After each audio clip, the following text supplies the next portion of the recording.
അവളുടെ ആത്മാർത്ഥത മനസ്സിലാക്കിയത് കൊണ്ടാ ഞാൻ മിണ്ടാതെ നിൽക്കുന്നത്. നോക്ക്, തൽക്കാലം ഒന്ന് അടങ്ങി നിന്ന ഒരു കുഴപ്പമില്ലാതെ ഈ പ്രശ്നം പരിഹരിക്കപ്പെടും. അതല്ലെങ്കിൽ ഗാഥ തന്നെ ചെന്ന് എല്ലാവരോടും എല്ലാം വിളിച്ചു പറ. പിന്നെ എന്താ സംഭവിക്കാന്ന് കാണാലോ. പിന്നെ ഇവിടെ നിന്ന് അവകാശം പറയാൻ ഗാഥ കാണില്ല. പറഞ്ഞില്ല എന്ന് വേണ്ട.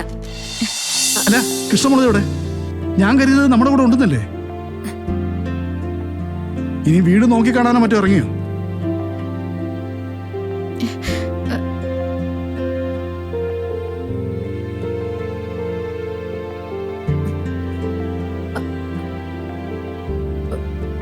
ഛേ,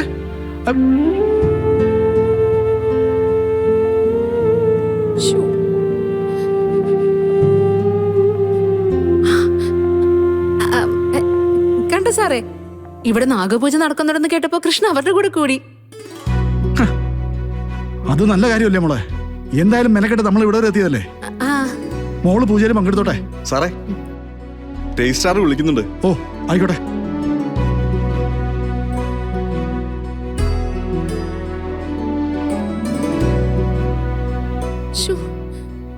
എന്റെ കർത്താവേ, കൃഷ്ണ പെട്ടുപോവല്ലോ.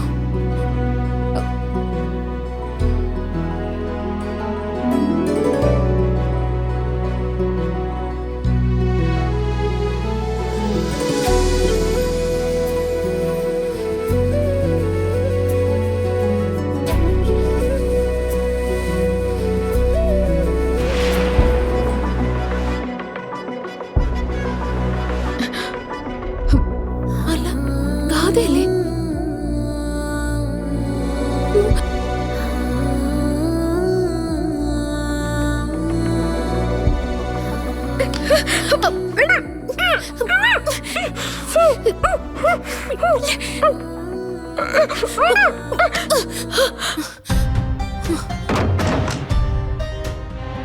നീ ആരടി?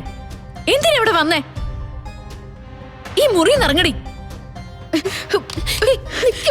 എന്നെ വിട്, വിടാനല്ലേ പറഞ്ഞത്? പറഞ്ഞില്ലേ? ബഹളം ഉണ്ടാക്കി സ്വന്തം ജീവിതം കുളം തോണ്ടാനാണോ നിന്റെ ഉദ്ദേശം? എന്റെ വീട്ടിൽ കയറി വന്ന് എന്നെ ചോദ്യം ചെയ്യാൻ നീ ആരടി? അതാദ്യം പറ. എന്റെ പേര് മോളിക്കുട്ടി. ഞാൻ കൃഷ്ണയുടെ കൂട്ടുകാരിയാ.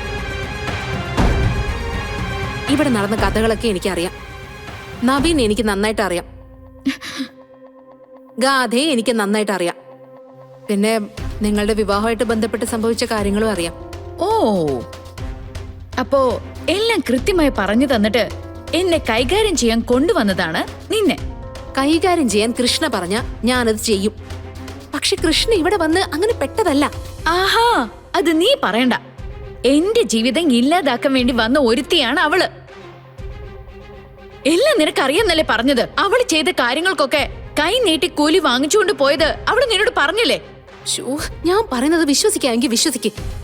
ഇന്ന് നവീന്റെ ഒരു രജിസ്ട്രേഷൻ ഇവിടെ വെച്ച് നടക്കുക. അത് വാങ്ങിക്കുന്ന ആളുടെ കൂടെ കൃഷ്ണയ്ക്ക് വരേണ്ടി വന്നു. ആ രജിസ്ട്രേഷൻ കഴിഞ്ഞാൽ ഞങ്ങൾ അങ്ങ് പോകും. ഈ വീടിനകത്തെത്തിയപ്പോ കൃഷ്ണ അവിടെ ഒതുങ്ങി ഒളിച്ചു നിന്നതാണ്. പക്ഷെ നവീന്റെ അമ്മ കണ്ടുപിടിച്ചു. കൃഷ്ണയും കൂട്ടി പൂജയ്ക്ക് പോവുകയും ചെയ്തു. അല്ല, ഇവിടുത്തെ ചടങ്ങുകളിൽ പങ്കെടുക്കാൻ വേണ്ടി അവളൊരു സിറ്റുവേഷൻ ഉണ്ടാക്കിയതാ. ദേ, ഇതിന് മറുപടി പറയാൻ എനിക്കറിയാഞ്ഞിട്ടല്ല. പക്ഷെ ഗാഥയെ ഒരു കാരണവശാലും ദ്രോഹിക്കാൻ പാടില്ലെന്ന് കൃഷ്ണ കൂടെ കൂടെ പറയാറുണ്ട്. അവളുടെ ആത്മാർത്ഥത മനസ്സിലാക്കിയത് കൊണ്ടാ ഞാൻ മിണ്ടാതെ നിൽക്കുന്നത്. നോക്ക്, തൽക്കാലം ഒന്ന് അടങ്ങി നിന്ന ഒരു കുഴപ്പമില്ലാതെ ഈ പ്രശ്നം പരിഹരിക്കപ്പെടും.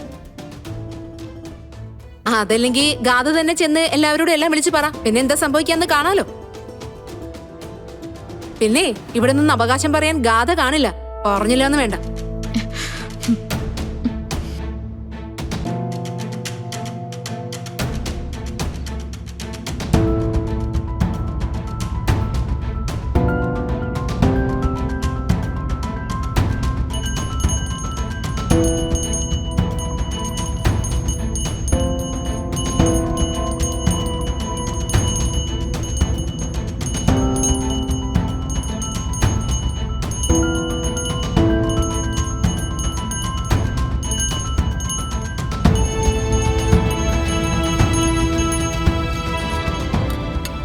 വിഷുവിനോട് ചേർന്ന് നടത്തുന്ന നാഗപൂജയുടെ ഫലം കുടുംബത്തിലുള്ളവരോട് പ്രത്യേകിച്ച് പറയേണ്ട കാര്യമില്ലല്ലോ.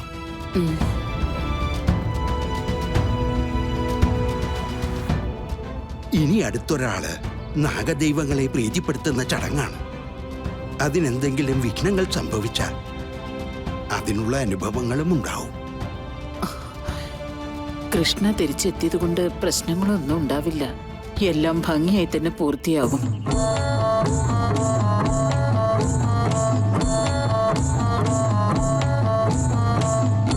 ഈരേഴു ലോകങ്ങൾ കാക്കുന്ന നാഗങ്ങളെ പാടുന്ന നാവിൻ്റെ നോവുകൾ മാറ്റേണേ. ഈരേഴു ലോകങ്ങൾ കാക്കുന്ന നാഗങ്ങളെ പാടുന്ന നാവിൻ്റെ നോവുകൾ മാറ്റേണേ. ആതങ്കമോരോ നന്നായി നാഗദൈവങ്ങളെ മനസ്സർപ്പിച്ച് പ്രാർത്ഥിച്ച് പൂക്കൾ അർപ്പിച്ചോളൂ. നഗരെ ഞാനിന്നു പാടുമോരു കഥ. ആതങ്കമോരോന്നും ആറ്റിക്കളയുന്ന നഗരെ ഞാനിന്നു പാടുമോരു കഥ.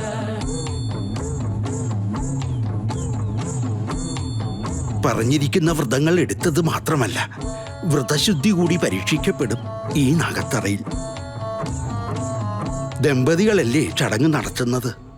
അതിൽ തന്നെ സ്ത്രീകൾക്കാണ് വ്രതശുദ്ധി കൂടുതൽ വേണ്ടത്.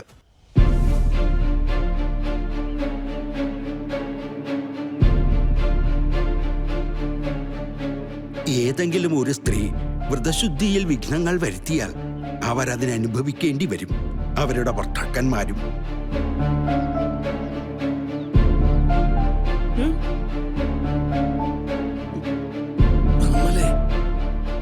നീ ശരിക്കും മൃഗങ്ങളൊക്കെ എടുത്തിട്ടുണ്ടാ?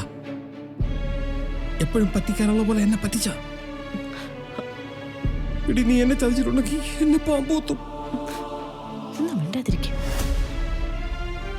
പൂജാവിധികളും വ്രതങ്ങളും നാഗദൈവങ്ങൾ സ്വീകരിച്ചാൽ അതിന്റെ ലക്ഷണമായി പൂജയ്ക്കൊടുവിൽ ദിവ്യനാഗം പ്രത്യക്ഷപ്പെടും.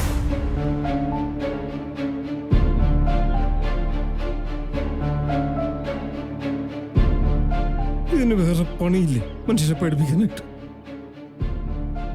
നാഗദൈവത്തിന്റെ ദിവ്യദർശനം ആയുസ്സിനും ആരോഗ്യത്തിനും ദാമ്പത്യ ജീവിതത്തിനും പരമപ്രധാനമാണ്.